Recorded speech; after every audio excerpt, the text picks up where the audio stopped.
오늘 저희들에게 주시는 하나님의 말씀은 마태복음 26장 36절에서 46절 말씀입니다. 제가 읽겠습니다.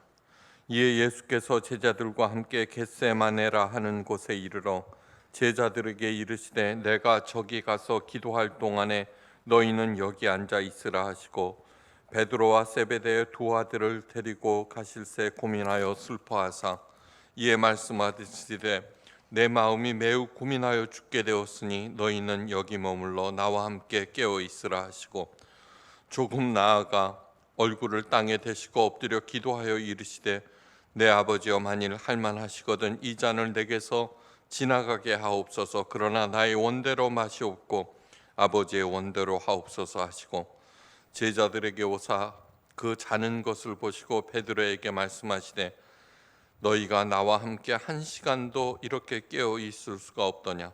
시험에 들지 않게 깨어 기도하라. 마음에는 원이로되 육심이 약하도다 하시고 다시 두 번째로 나아가 기도하여 이르시되 내 아버지여 만일 내가 마시지 않고는 이 잔을 내게서 지날 수 없거든 아버지의 원대로 되기를 원하나이다 하고 다시 오사 보신즉 그들이 자니 이는 그들의 눈이 피곤함일러라. 또 그들을 두고 나아가서 세 번째 같은 말씀으로 기도하신 후 이에 제자들에게 오사 이르시되 이제는 자고 쉬라. 보라 때가 가까이 왔으니 인자가 죄인의 손에 팔리리니 일어나라 함께 가자. 보라 나를 파는 자가 가까이 왔느니라. 아멘.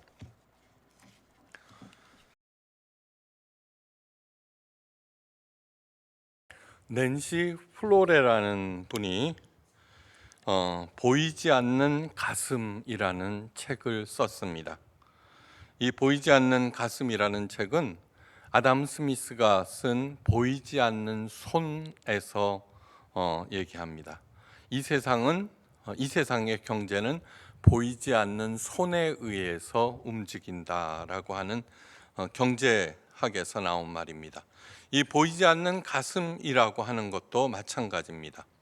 낸시 플로레는 돌봄이라고 하는 것은 돈만큼이나 중요한 자산이다 라고 말합니다. 오늘날 세상을 움직이는 것은 돈인데 그런데 다른 사람들을 살리는 돌봄은 돈만큼이나 실제적이고 돈보다도 더 중요한 자산이라는 것입니다. 이 돌봄은 그래서 보이지 않는 가슴 하나님의 마음이라고도 할 수 있습니다. 세상이 점점 하나님의 뜻에 부합되는 방향으로 나갑니다. 요즘 각광받는 경제학이 뭐냐 그러면 돌봄 경제학입니다. 전혀 새로운 개념으로 세상을 바라볼 때 예수님께서 말씀하신 대로 내 생명이 살 뿐만 아니라 더욱 풍성해지는 실제적인 효과를 얻을 수 있음을 명심하시기 바랍니다. 1913년 프랑스 작가 장 지오노는 프랑스 남부 플로방스 지방 한 낯선 곳을 걷고 있었습니다. 이 지역은 정말 변변한 나무 한 그루도 없는 무지막지한 황무지였습니다.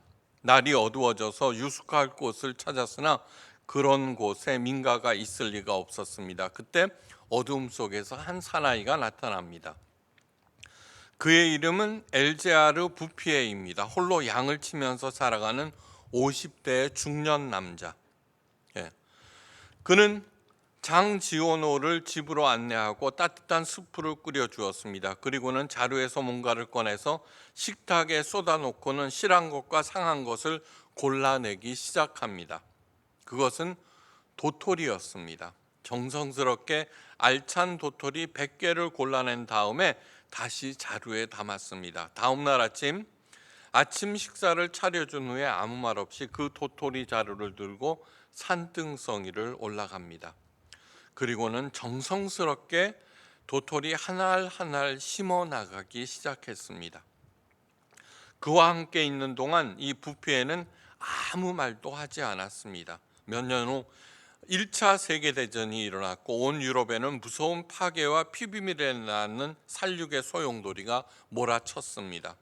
젊은 장 지오노도 그 전쟁에 참가하였습니다.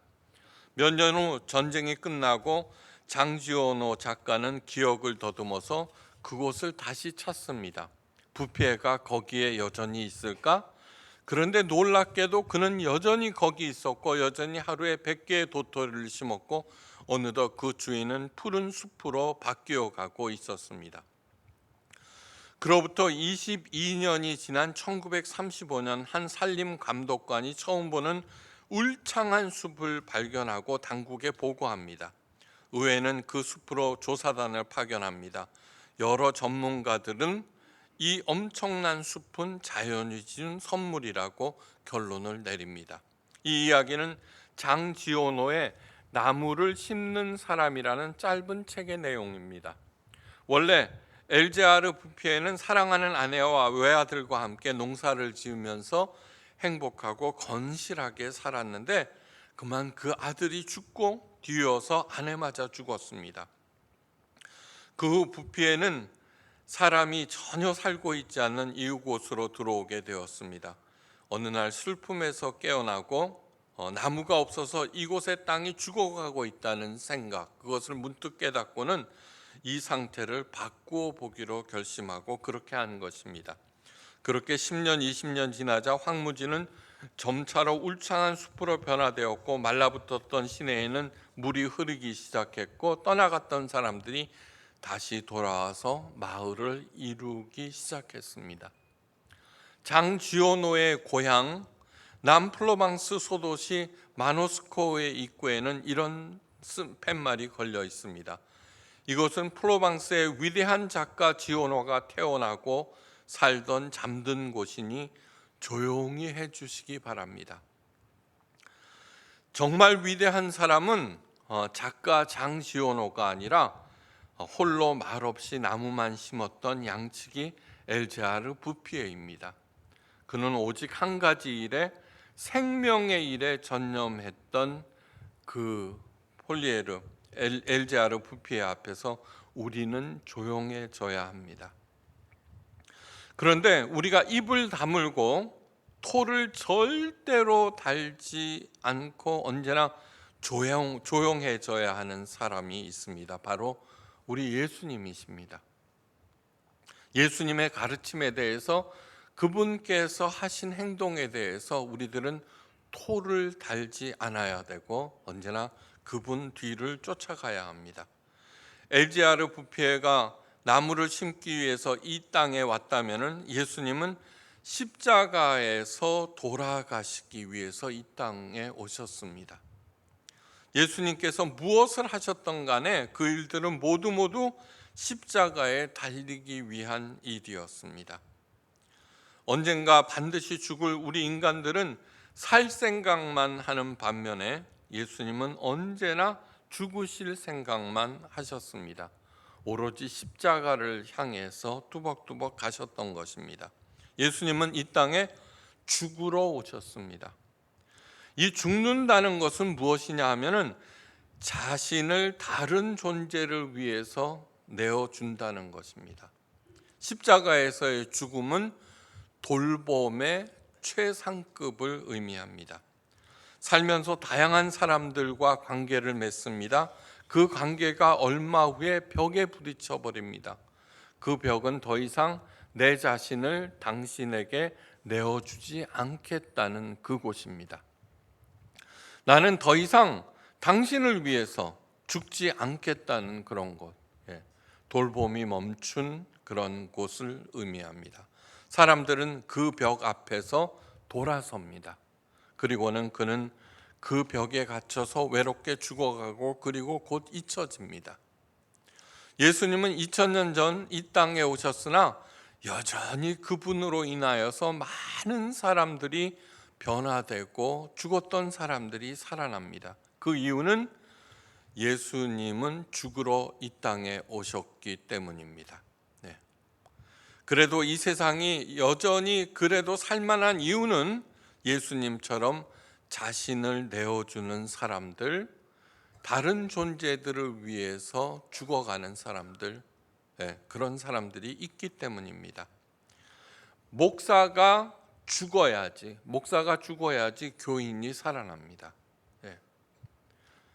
그 다음에 교인들이 죽어야 교회가 살아납니다. 이것은 그 앞에서 조용해지는 것입니다. 그리고 교회가 죽어야지 이 세상이 살아나서 하나님께서 바라는 곳으로 서서히 바뀌기 시작합니다. 우리가 여기에 모인 이유는 죽기 위해서입니다. 내 것을 챙기기 위해서가 아니라 죽기 위해서입니다. 내가 죽을 때 비로소 나를 상대방에게 내어줄 수 있고, 나를 내어줄 때 가족들이 살아나고 교인들이 살아나고 그 사람들이 살아날 때 비로소 진정으로 내가 살아납니다. 오늘 본문 말씀은 어떻게 죽어야 할 것인가, 다른 말로 바꾸면은 어떻게 하면은 제대로 풍성하게 살 것인가 하는 가장 중요한 것을 가르쳐 줍니다. 최후의 만찬을 마치신 예수님은 제자들을 이끌고 감람산 위 겟세마네로 올라가셨습니다. 예루살렘은 언덕 위에 있습니다. 그리고 그 건너편에 이렇게 계곡이 있고 맞은편에 바로 감람산 겟세마네가 있습니다. 그 겟세마네 동산에 올라가면은 이렇게 예루살렘 성 전체가 보입니다. 우리들이 예루살렘이라고 하는 그 사진을 볼 때 맨 가운데 황금 사원이 있죠. 황금으로 뒤덮인 돔 모양의 사원, 그것은 이슬람 사원입니다. 원래 거기에 하나님의 성전이 있었는데 그게 철저히 파괴되고 나중에 이슬람이 점령하였는데 그 사진이 바로 겟세마네 동산에서 찍은 사진입니다. 성경은 이렇게 말합니다. 예수께서 나가서 습관을 쫓아 감람산에 가심에 제자들도 쫓았더라. 감람산 겟세마네로 가신 이유를 습관을 쫓았기 때문이라고 설명합니다. 예수님께 기도는 습관이었습니다. 늘 기도하셨습니다. 왜요? 기도라고 하는 것은 하나님과의 대화이기 때문입니다. 사랑하는 사람이라고 하는 것은 늘 마음을 열고 대화를 합니다. 여러분들도 하나님을 가장 사랑하셔서 언제나 하나님께 아뢰며 기도할 수 있기를 간절히 바랍니다. 그러나 이번에는 여느 때와 예수님이 달랐습니다. 마태복음에서 예수님의 당시 심정을 이렇게 전하고 있습니다. 제자들을 데리고 가실새 고민하고 슬퍼하사 이에 말씀하시되 내 마음이 심히 고민하여 죽게 되었으니 너희는 여기 머물러 나와 함께 깨어 있으라. 예수님께서 고민하시고 슬퍼하셨습니다. 공생의 기간 동안 유일하게 고민하셨던 그런 순간입니다. 그리고 제자들에게 기도 부탁까지 하셨습니다. 그것은 바로 코앞으로 다가온 십자가 고난과 죽음 때문입니다. 오늘 이 기도를 마치신 다음에 바로 유대 당국에 의해서 체포되고 십자가 고난이 시작됩니다. 예수님께서도 십자가 고난과 죽음을 그렇게 두려워하셨습니다. 왜냐하면은 예수님이 그냥 하나님의 아들로서 영만 가지고 있는 것이 아니라 우리들과 똑같이 아파하는 그러한 육체를 가지셨다는 두말할 거 없는 귀한 증거입니다. 만약에 예수님께 십자가가 아무런 고통을 주지 않는다면 그 십자가는 동시에 아무런 의미가 없습니다. 만약 예수님에게 십자가에서 죽는 것이 식은 죽 먹기라면 우리가 지은 죄값을 치르는 것이 아닙니다. 인간이 지은 죄값을 치르기 위해서는 우리 인간들이 지은 모든 죄에서 나오는 고통과 악과 두려움이 그 십자가에 담겨 있어야 합니다. 그리고 그 모든 고통과 악과 두려움이 담겨 있는 십자가를 예수님께서 지고 가실 때만이 우리의 죄를 감당하시는 것입니다. 예수님의 두려움과 고뇌는 바로 그런 것이었습니다. 겟세마네 동산, 그곳은 올리브 나무가 심겨진 아름다운 그러한 동산이 아닙니다. 겟세마네는 기름 짜는 곳이라는 뜻입니다. 올리브 열매를 기름틀에 넣고 기름을 짜는 것입니다. 정말로 말과 소들이 끄는 연자 맷돌, 커다란 연자 맷돌을 그 밑에다가 올리브 열매, 감람나무 열매를 갖다가 깔아놓고서 그 연자 맷돌에 갈려야지 기름이 나옵니다. 기름을 얻기 위해서는 그 열매들을 커다란 연자 맷돌에서 산산이 부수고 으깨고 갈아야 합니다. 예수님께서 겟세마네 동산에 오르신 것은 바로 자신의 몸을 그 올리브 열매처럼 산산이 부수고 으깨기 위해서였습니다. 성경은 기도하시는 예수님의 모습을 이렇게 전합니다. 예수께서 힘쓰고 애써 더욱 간절히 기도하시니 땀이 땅에 떨어지는 핏방울 같이 되더라. 여러분, 경주마들이 최선을 다해서 뛰고 나면은 말도 땀을 흠뻑 흘리는데 그 땀을 이렇게 보면은 포도주 빛깔이라고 합니다. 왜냐 그러면 최선을 달리다 보면은 수많은 실핏줄들이 터져서 땀에 피가 섞여 나오기 때문입니다. 우리 예수님께서 그날 밤 그렇게 기도하셨다는 것입니다. 온몸에 피가 맺히도록 기도하셨습니다. 왜요? 우리를 살리기 위해서입니다. 내 아버지여, 만일 할만하시거든 이 잔을 내게서 지나가게 하옵소서. 그러나 나의 원대로 마시옵고 아버지의 원대로 하옵소서. 이 기도를, 똑같은 기도를 3번에 걸쳐서 하셨습니다. 3번에 걸쳐서. 누가복음에는 이런 구절이 있습니다. 천사가 하늘로부터 예수께 나타나 힘을 더하더라. 자신의 몸을 부수고 으깨기 위해서 피땀 흘리며 기도하는 예수님과 천군 천사를 보내시는 하나님을 보면서 하나님의 생각과 사람들의 생각이 얼마나 다른지 알게 됩니다. 사람들은 천군 천사를 보내어 나를 반대하고 괴롭히는 저 사람들을 제거하고 나를 으뜸으로 세우면 된다고 얘기합니다. 가난한 나를 부자로 만들어 주시고 불치병에서 고생하는 내 병을 고쳐 주시고 오래오래 건강하게 살게 하면은 바로 구원이 이루어진다고 주장하고 요구합니다. 그러나 그것은 내 생각입니다. 내 생각. 우리 하나님 아버지께서 원하시는 것은 다릅니다.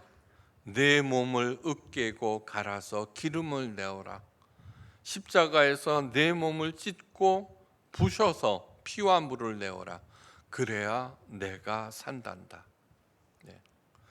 그것이 하나님께서 독생자 예수님에게 원하는 것이었고 또 우리 한 사람 한 사람에게 원하는 것입니다. 왜 하나님께서는 예수님으로 하여금 온몸으로 기름을 짜라고 하셨을까? 그것은 예수님보다도 더 사랑하시는 우리 한 사람 한 사람을 살리기 위해서 꼭 필요한 것이기 때문입니다. 마음에 새기시기 바랍니다. 하나님 아버지께서는 독생자 예수님보다도 우리 한 사람 한 사람을 더 사랑하십니다.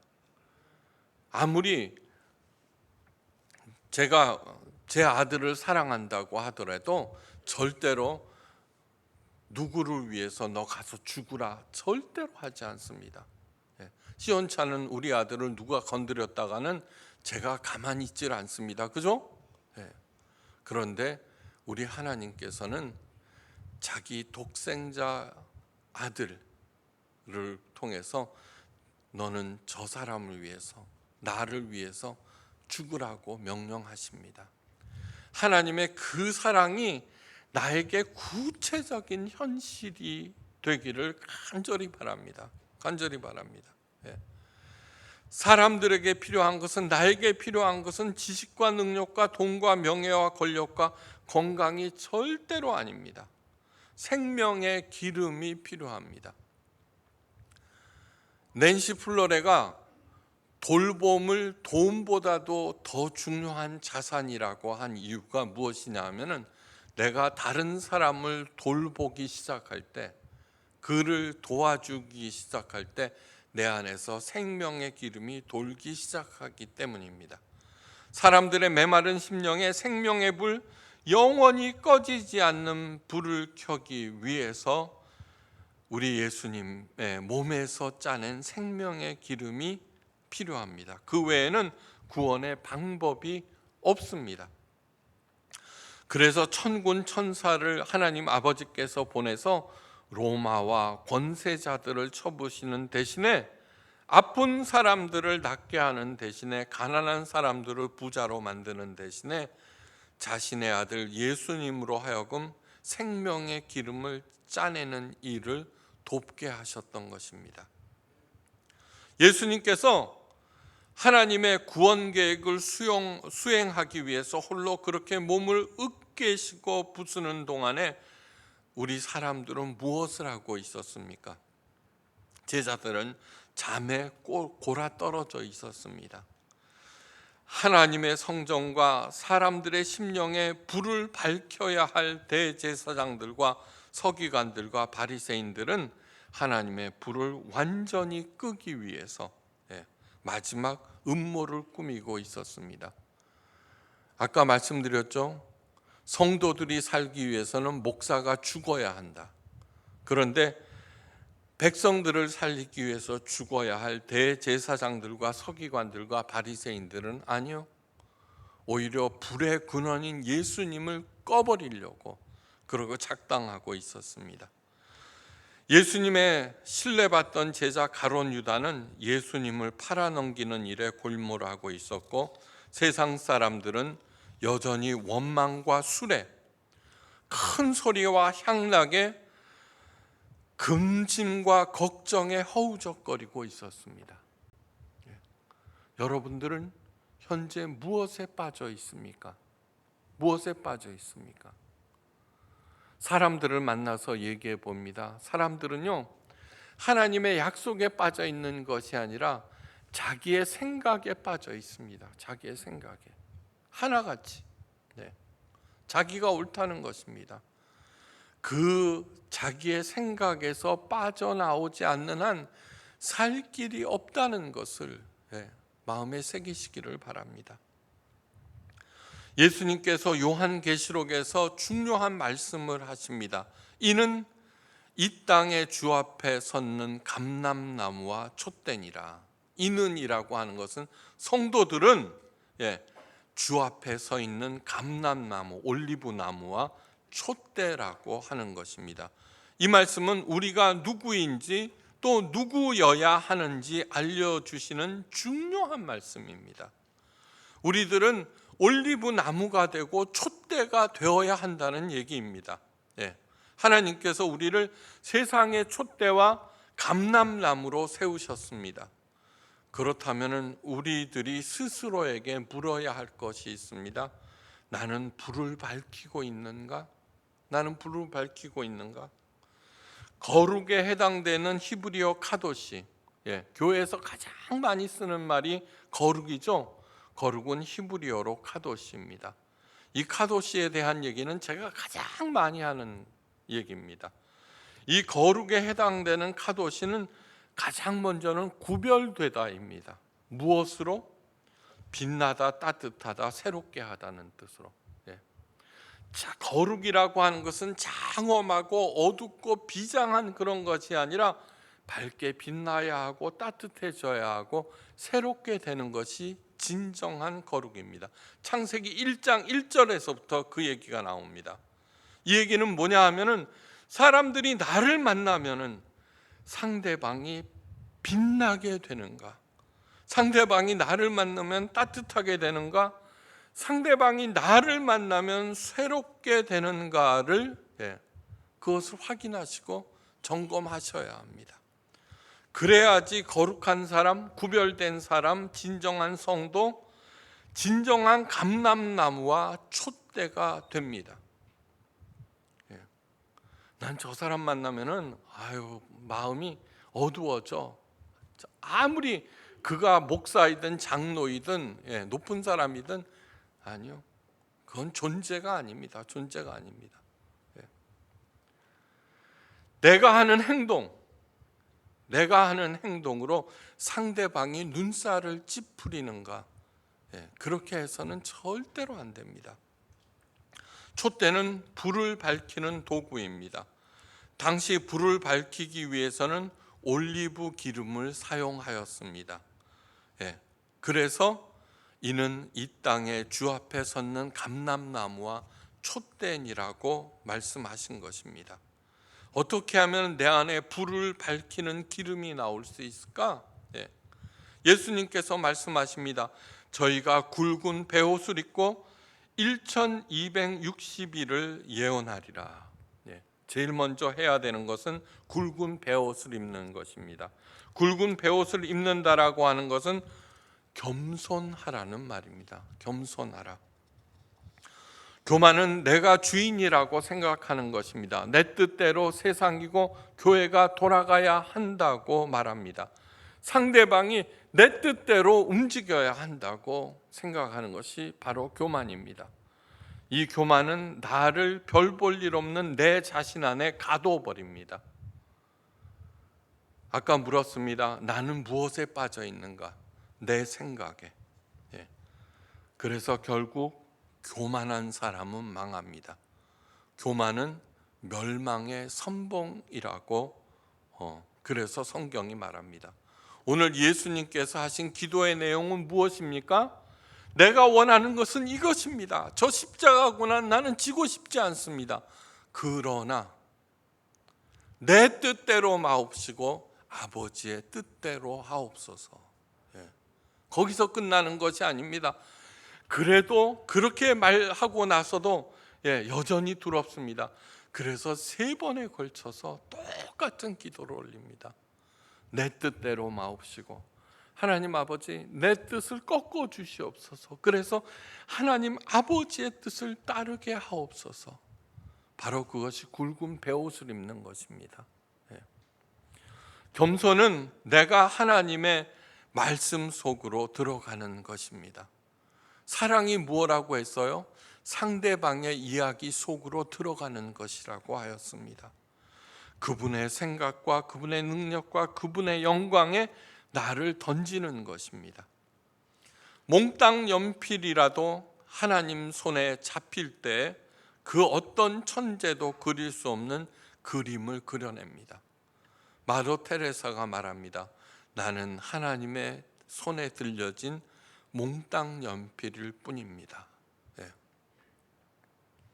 마더 테레사 1m 50도 안 되는 그 키, 보잘것없는 외모와 그리고 고등학교만 나왔습니다. 가난한 시골에서. 그런데 누구도 해낼 수 없는 위대한 일을 해냈습니다. 그렇게 하는 사람에게 주시는 분명한 하나님의 약속이 있습니다. 요한계시록 11장 5절 내가 감람나무로 촛대로 서리라. 내가 비록 볼품이 없지만 능력도 없고 지혜도 없고 가진 것도 없고 학벌도 없고 배경도 없지만 나는 촛대로 감람나무로 서리라 다짐하는 사람에게 주시는 하나님의 약속. 만일 누구든지 저희를 해하고자 한즉 저희 입에서 불이 나서 그 원수를 소변할지니 누구든지 해하려 하면은 반드시 이와 같이 죽임을 당하리라. 우리 하나님께서 보호하신다는 얘기입니다. 지켜주신다는 얘기입니다. 그래서 그저 우리의 할 일은 하나님의 사명을 묵묵히 감당하는 일입니다. 한 그루의 감람나무로서 한 알의 올리브 열매로서 내 몸에서 기름을 내어 촛대가 타도록 하는 일. 나머지는 하나님께서 다 알아서 해주십니다. 비판에 대한 대응도 걱정도 근심도 하지 말아야 합니다. 이어집니다. 저희가 권세를 가지고 그 예언을 하는 동안 물을 변하여 피가 되게 하고 아무 때든지 원하는 대로 땅을 차지하리라. 예. 내가 몽땅 연필이라도 하나님 손에 내가 잡힐 때 나는 권세를 가집니다. 그리고 하나님의 말씀을 전하고 하나님의 말씀을 살아가는 동안 물이 생명으로 가득 찬 피로 바뀐다는 얘기입니다. 감람나무 역할을 수행하기로 마음먹은 사람들에게 세상을 움직이는 능력을 주시겠다는 약속입니다. 그래서 돌봄은 돈보다도 더 큰 자산이라고 낸시가 말하는 것입니다. 평생을 묵묵히 나무만 심어도 마른 시내에 물이 흐르기 시작하며 새들이 깃들여 노래하기 시작합니다. 떠났던 사람들도 숲으로 돌아와 풍요로운 삶을 살게 됩니다. 예수님은 죽으러 이 땅에 오셨습니다. 자신을 우리들을 돌보고 살리시기 위해서 오셨습니다. 겟세마네 동산에서 자신을 짜 생명의 기름을 내어 우리들에게 주셨습니다. 그래서 성부 하나님 아버지께서 예수님을 다시 살리셨습니다. 그리고 예수님의 뒤를 따르는 우리도 살리시고 풍성케 하시고 영원한 생명을 주십니다. 다른 사람들에게 내 자신을 끝까지 내주는 인내의 돌봄을 살기를 주의 이름으로 축원합니다. 그래서 내가 살고 내 가정과 내 사업과 우리 교회가 생명의 기름이 철철 흘러넘치는 겟세마네 동산이 되고 풍성한 삶을 베풀며 사는 저와 여러분 되시기를 주의 이름으로 간절히 축원합니다. 기도하십니다. 하나님, 나의 원대로 마옵시고 하나님의 뜻대로 하옵소서. 예수님께서는 피땀을 흘리시며 그렇게 기도하였습니다. 우리의 생각을 내려놓고 예수님의 가르침과 그분의 삶을 차근차근 살아내요. 내가 비록 돈은 없지만 가장 훌륭한 자산을 가지고 예수님의 약속대로 생명이 살고 풍성한 삶을 누리며 베푸는 우리 모두가 되게 하옵소서. 감사드리며 모든 말씀 우리 주 예수 그리스도의 크신 이름으로 간절히 기도하옵나이다. 아멘.